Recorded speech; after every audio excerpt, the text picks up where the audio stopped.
How's it going, film and TV fans? Welcome back to another review here on the Top of Sheet Productions YouTube channel. Today we are taking a look at Jesse Eisenberg's second ever directorial film, A Real Pain, written by and directed, of course, by Jesse Eisenberg, and starring Jesse Eisenberg and Kieran Culkin in a performance that has, at the time of recording, already won him a Golden Globe and is most likely going to win him an Oscar. Now, before we delve any deeper into the film, I just wanted to give a brief update on I know it's been a long time since the last movie review. The last one was all back in June. It was Hitman. And I think going forward, I will make these reviews if and when I feel like the film warrants one, and if I feel like I want to do it instead of putting a schedule on it. I do, at the moment, have university. At the same time, we're also working towards, as a group in university, our feature-length anthology film, so a lot of time is going to be dedicated towards that. So I'm not going to put any schedules on the reviews. They'll come out if and when.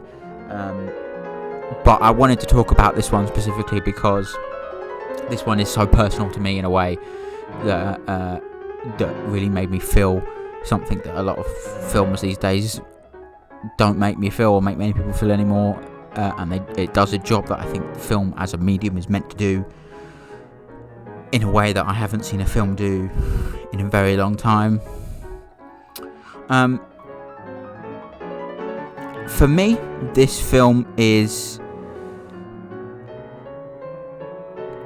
impactful for me because it came into my life at an important time. At least I saw it at an important time. I've been following this film for a long time, ever since it was announced.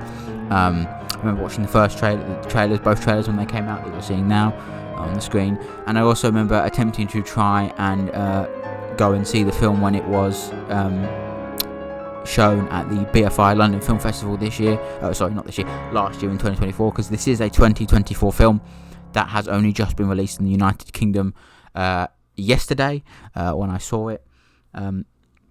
So I've been looking forward to this film for a long time, but it just so happens that a few months ago, so if you don't know, the plot of the film is about two cousins who go to Poland after their grandmother had died recently to kind of just, celebrate their grandmother's life, revel in their own pain, be together, see each other again. That's the whole plot of the film, basically. And for me, about 2 months ago now, I lost my great grandmother, and I'm extremely close with my cousin, who my great grandmother is his grandmother. So I'm extremely close with him, and so going in, knowing that the film was coming out in January, was already felt like it was going to be quite important to me. But it didn't help. But an additional layer is that 2 days before I saw the film, I attended her funeral with the rest of my family, and I think that kind of laid the groundwork for this film to be a very almost therapeutic experience. It's a film that left me feeling very sad, but I wouldn't describe it as a sad film, because it's not. It made me feel in the way that I think film is supposed to make people feel. It genuinely, once the credits rolled, I broke down in a flood of tears. And I'm not going to sit and tell you I haven't done that in a film before, because there are numerous examples where I had done that. Some cringed, some not.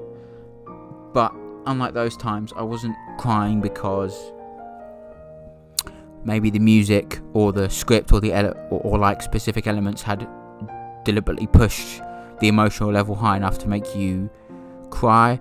I was crying because I felt the same pain the characters were feeling, and I kind of really felt close to the characters in that perspective. We have the two main characters in the film, David, portrayed by Jesse Eisenberg, and Benji, portrayed by the ever so fantastic Kieran Culkin. And it's one of those things where these two characters are literal human embodiments of two different ways that people experience grief and pain. You have David, who is sort of very keeping to himself, but still quite nervous at times. But he tends to keep all of his thoughts and his feelings and his emotions to himself until it gets to the point where he is pushed to the breaking point by Benji's character later on in the film, and he literally just lets it all out at a dinner table to everyone else who's on the tour that they go on in the film, and he literally just completely breaks down fully and just pours everything out that he feels about Benji to them. And he says, I love him but I hate him, I want to kill him but I despise him, and he just literally lets it all loose then. But up until that point he'd been very calm and collective. And then there's the opposite of that, where it's Benji who at every given turn is immediately, when something strikes Benji that might slightly upset me or you, it completely destroys Benji in every capacity. And he doesn't outright just start crying, he actually starts getting quite upset about it. There's a sequence to me that stands out a lot, the sequence where they're on the train and Benji starts to get very upset and quite angry about the fact that they are sat on a first class train eating first class food, going to Poland, in Poland, where their ancestors had been killed briefly, because both the main two characters are Jewish and so is their grandmother. That's why they went to Poland.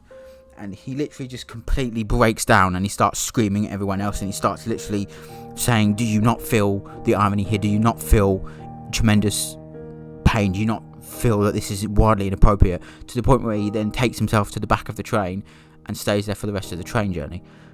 So you have these two polar opposites of people who go through pain and they both suffer together, but the film does not try to tell you which one's right and which one's wrong. It tells you in a way they are both right and they are both wrong in so many different ways, and I think that's just so beautiful about it. I think it is not a deliberately sad film in any capacity. It's not your typical film that is meant to make you feel really sad because of a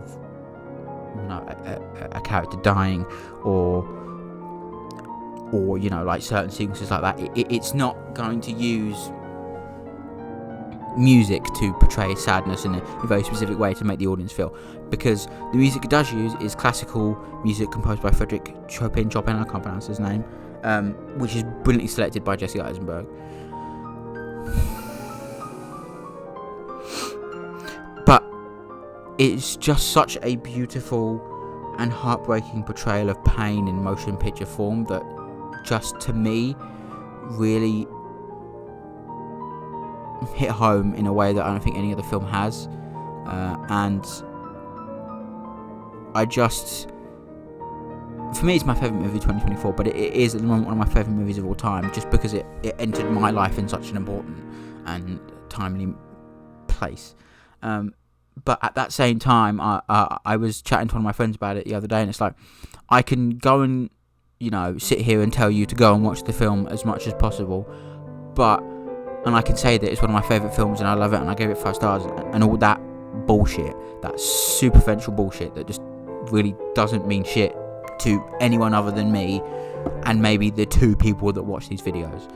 And I could tell you all those things, but you're never going to experience the film the same way I do. You're not going to feel the same way about this film that I do.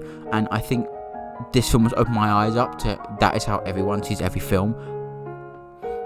But this one is the one for me that really opened that kind of concept, that like everyone's takeaway from every film is different. And like I keep saying, I could tell you to go and see this film and that you'd love it, but you're never going to see it the same way that I see it. You're never going to feel the same things that I feel throughout the film. And if you do, then that's fine. There are maybe a few other people that might feel the same way and have the same circumstances, but it's very, very unlikely, you know what I mean? And I think that's really what's so special about this film. You do not see films like this made anymore too much, where they are not deliberately designed to make you feel upset, but they're not deliberately dying. Like it's not sad at all. There are some genuinely quite funny moments in the film as well. Kieran Culkin's performance is absolutely fantastic. He deserves all the awards. It's a really powerful performance that is so much the polar opposite of Roman Roy, but at the same time exactly the same as Roman Roy. And I think while it is not fair at all to compare those 2 characters because they are very different,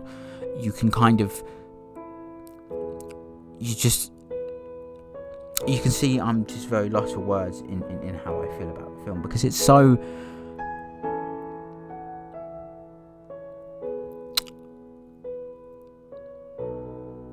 I don't want to say magical because it sounds cringe, but it is. I spoke about the sequence at the dinner table briefly, but there were several other sequences that really stuck with me I spoke about the dinner table sequence, and I spoke about the sequence on the train. Those are two that stick with me a lot. There's two other sequences, one of which stick with me a lot, and the other one is my actual favourite sequence in the whole film. And there's a scene later in the film where David and Benji, they're on a rooftop smoking weed, and this happens twice in the film. The first time, I'm not going to say it's nothing special because it's still great, but it's the second time that really, really hits, because David once again opens up to Benji about how he feels, and about... The first thing he says in the conversation is, so what's next for you when you get back to America? And Benji says, well, I've got nothing going on.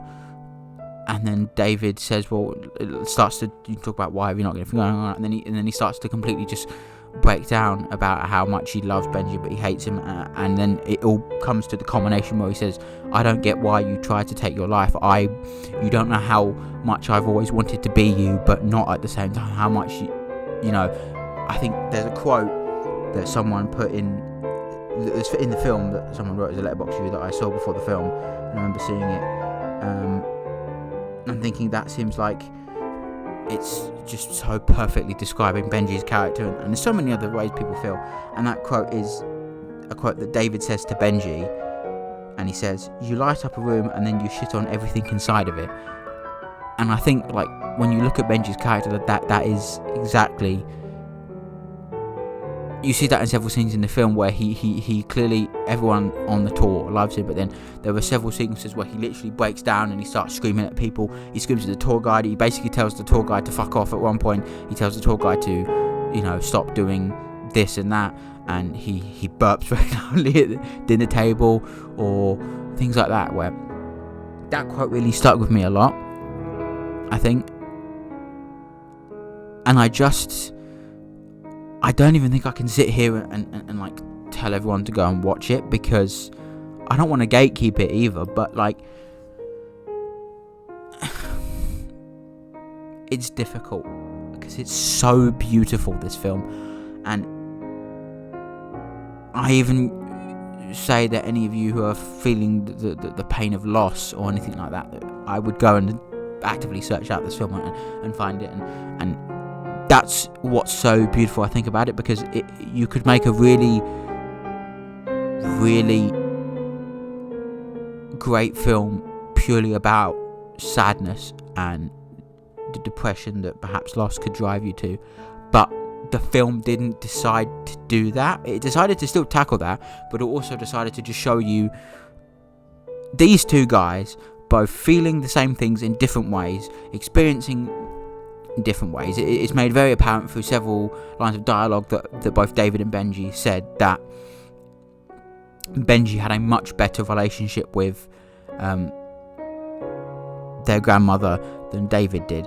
Then, and it's also through other throwaway lines of dialogue, he had a better relationship with his grandmother than most other people did with her.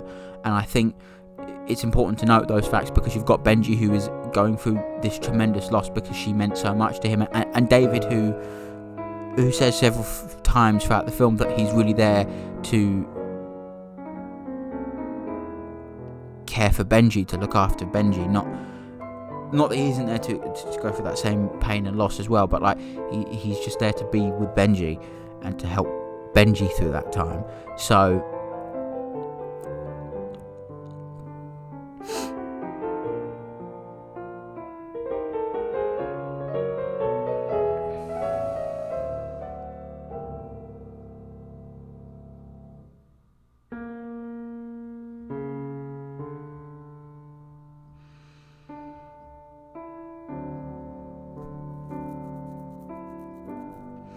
it's something so unique in the film world, I think, now, that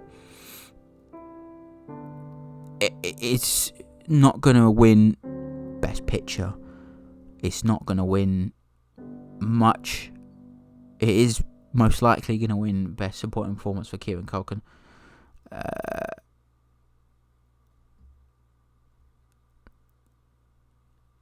And again, like I said before, I'm struggling to think of if I should recommend everyone to go watch it, because again, it's that crisis of like, you're not going to feel the same way about the film that I feel about the film. You're never going to feel that same emotional backbone, and I think part of that then brings down the accessibility of the film, because you can see that it's made for it's a film that's really not made for like general audiences, in a sense of like everyone ever who exists can go and see it, and you will have the same experience. It's made for people who are experiencing loss in multiple different ways, and it's here to basically tell you, hey, whatever way you're experiencing loss, pain, suffering and things, that's okay. We all do it differently. Here's two examples of two very different people experiencing loss and pain in very different ways that are both okay, that are both appropriate. That while I suppose there are a few moments in the film that perhaps it looks like, not legally but kind of morally, Benji perhaps oversteps the line a few times where he shouts at people, but even then it's like, it's not, again, it's not, he doesn't do anything illegal other than maybe smoke marijuana if it's illegal in Poland, but even then, like, it's not like he's hurting other people to the extent, like at least physically, and I think it's just, it's showing that portrayal, and it's telling everyone that it's okay. It's basically just saying it's okay. It's okay to feel the way you feel. Don't let anyone tell you that it's not. Don't let anyone tell you you're grieving in the wrong way, because you're not. And that really is solidified for me in what is my favourite scene in the whole film, that is seen quite often in the trailers. It's a sequence early on in the film where Benji decides, so they're all visiting a set of statues, and Benji decides that he's going to run up to these giant statues and start a little reenactment. And David says he doesn't want to do it, so Benji goes up and he starts saying to some of the other members of the tour, hey, I need your help, we need a medic, as in like to continue the reenactment and the roleplay. And slowly but surely every member of the tour starts joining in, and it seems, from like the way it's shot and the way it's written, it's a very cathartic experience for everyone involved, and I think it just really sums up grief and loss in such a perfect way, as does the rest of the film. I found myself, since watching the film, be listening to a lot of the Frederick Chopin music as well, that almost perfectly fits the film. It's just such a special film that, I mean, all I can say is give it a try. I'm not going to sit here and tell you that it's, you should I recommend you watching it and it's, perfect, because as I've said numerous times in this channel, I think there is, in my mind, no such thing as a perfect film. We strive for it as much as possible, but there is just no such thing as perfect. There are loads of films that come so close. This is one of them. Just see what you think. Give it a try. You'll laugh, you'll cry, you'll feel things, which is something that a lot of modern movies that don't particularly do massively, and if they do, they're movies that are really under the radar, that won't last too long in theatres or cinemas, and you'll be stuck watching them at home. Because again, this is another film that I think you should really go out of your way to try and find it in the cinema. For any of my American viewers, I think it's highly unlikely that it's going to be showing in theatres in that country anymore. It is, however, arriving on Hulu in the United States very, very soon, if not is already on Hulu at the time of recording. For anyone watching this in the United Kingdom, which is most of my audience, it is now in cinemas, but I would, as someone who works at a cinema now, I do not think it is going to last more than 2, maybe 3 weeks at a push, and even then it will be down to 2 or 3 screenings a day, especially as more films come out in the United Kingdom that came out in the States in the States in late last year, are just coming out in the United Kingdom now, and as we start to move into February, where we start getting the first few actual films of the year, in the United Kingdom we've still got things like The Brutalist, Maria, Baby Girl,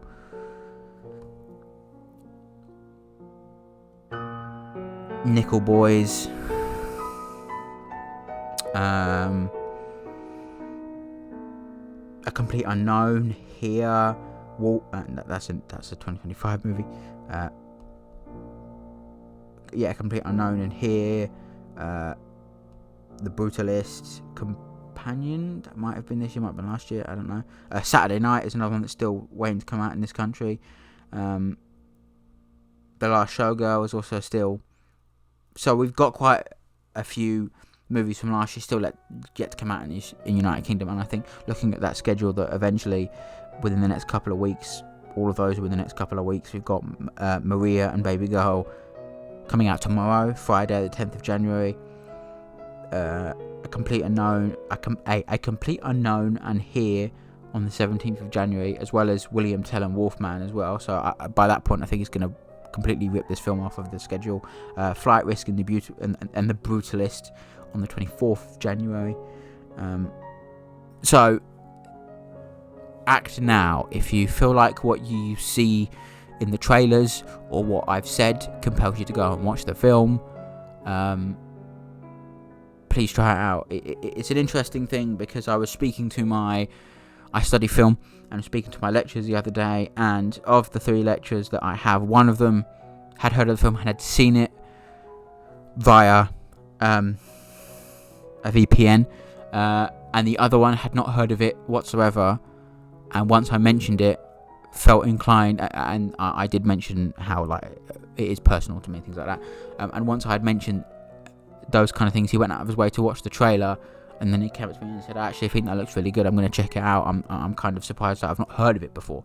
So it's very much on the low end of the radar, and all I can say, I'm not going to end this video by saying go watch it, go enjoy it. I'm just going to say, if you find anything I've talked about compelling, if you are feeling the same way as anything that I have described or the characters in the film, know that there is always,